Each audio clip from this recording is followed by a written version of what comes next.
Assalamualaikum warahmatullahi wabarakatuh. Teman-teman yang dirahmati oleh Allah Subhanahu wa Ta'ala, dimanapun Anda berada dan siapapun yang menonton video ini. Teman-teman, kenapa orang diruqyah kadang ada yang mudah keluar jinnya, kadang ada yang payah keluar jinnya. Ya, ini bagi yang kesurupan ketika diruqyah, kadang ada yang gampang sekali keluarnya setan tuh. Kadang bacakan Al-Fatihah 3 kali pun sudah keluar, ya, sekalipun kadang-kadang sudah keluar, begitu. Tapi ada yang sampai 1 jam 2 jam, bahkan sering diulang-ulang belum keluar. Apa sih sebenarnya penyebabnya? Teman-teman yang dirahmati oleh Allah Subhanahu wa Ta'ala, jin yang mudah keluar itu jin iseng ya, itu mudah keluar. Ecek-eceknya kayak manusia itu suka mengganggu, mencoba ganggu orang lewat, ya. Nah, begitu juga jin yang mengganggu iseng, ya, coba-coba mengganggu iseng-iseng, itu mudah keluarnya karena dia tidak ada memiliki ikatan-ikatan sihir.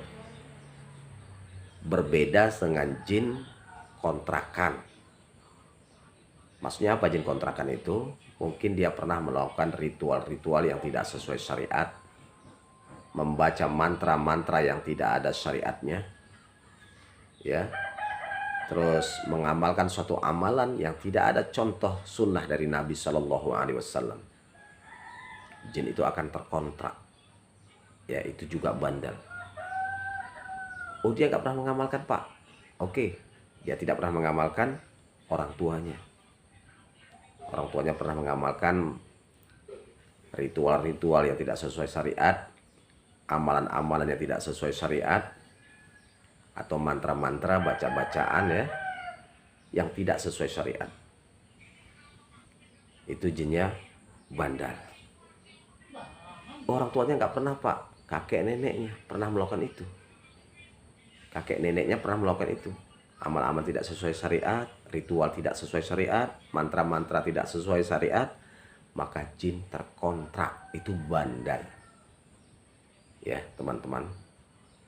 Ini satu. Kemudian penyebab bandal yang kedua, jin itu bandal, yang kedua adalah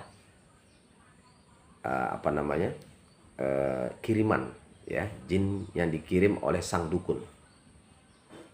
Sihir yang dikirim sama sang dukun. Dukun mentransfer jin, memerintahkan jin untuk menyiksa seseorang, untuk bikin orang itu biar sakit-sakitan, ya, biar sering sakit, minimal sakit kepala, bahu berat, jantung debar-debar, ketakutan, was-was, gelisah, susah tidur malam, mimpi buruk, mudah emosi, itu minimal. Sengaja dikirim, dipenuhi syarat-syaratnya sama dukun tadi, atau tumbal-tumbalnya, maka jin itu terikat sihir, ya, terikat perjanjian dengan dukunnya. Makanya ketika diruqyah ini bandal, teman-teman.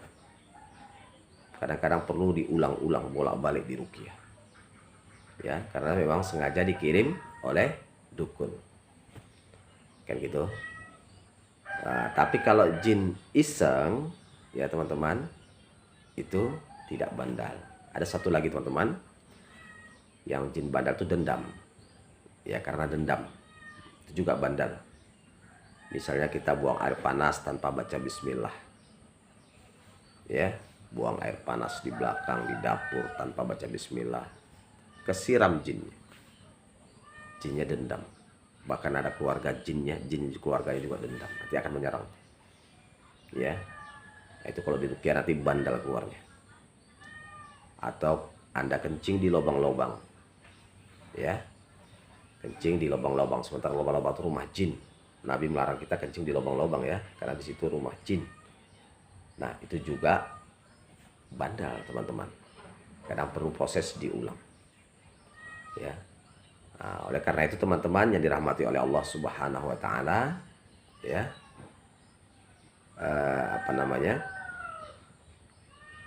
yang paling penting, benteng diri kita harus kuat, ya. Karena pada hakikatnya setan itu lemah. Inna kaidas syaitani kana dhaifah. Sesungguhnya tipu daya setan itu adalah lemah. Ya, setan itu sangat lemah sekali. Nah, kalau kita hadapi dengan cara yang syar'i, dengan cara yang sunnah, menurut sunnah Nabi Shallallahu Alaihi Wasallam, amalkan amalan sunnah Nabi, zikir pagi, zikir petang, baca ayat kursi setiap mau tidur, ya, sering baca Al-Quran di rumah, terutama surah Al-Baqarah. Ya, kalau bisa satu hari itu 1 juz kalau bisa. Pasti setan itu akan lemah, ya. Makan minum baca bismillah, masuk kamar mandi, keluar kamar mandi baca doanya. Keluar rumah baca doa bismillahirrahmanirrahim, Allah la haula wala quwwata illa billah. Pasti setan itu akan putus asa. Sebandel apapun jin setan, ya, yang ganggu manusia masuk ke tubuh manusia, kalau manusianya kuat membentengkan dirinya kepada Allah, ya, kuat ibadahnya, setan itu akan tersiksa terus dia. Bahkan setan itu kalau sudah putus asa dia bunuh diri, teman-teman. Sama kayak manusia, kalau udah putus asa kebanyakan bunuh diri, ya. Setan pun juga bisa bunuh diri, ya. Jangan dipikir nggak bisa. Dia merasa tersiksa seperti seolah-olah hidup pun tak ada artinya, tidak ada kebahagiaan, ya. Akhirnya dia bunuh diri. Akhirnya jin tidak ada di badannya. Nah, demikian ya. Demikian ya teman-teman ya. Mudah-mudahan ini bermanfaat apa yang saya sampaikan ini. Barakallahu fikum. Assalamualaikum warahmatullahi wabarakatuh.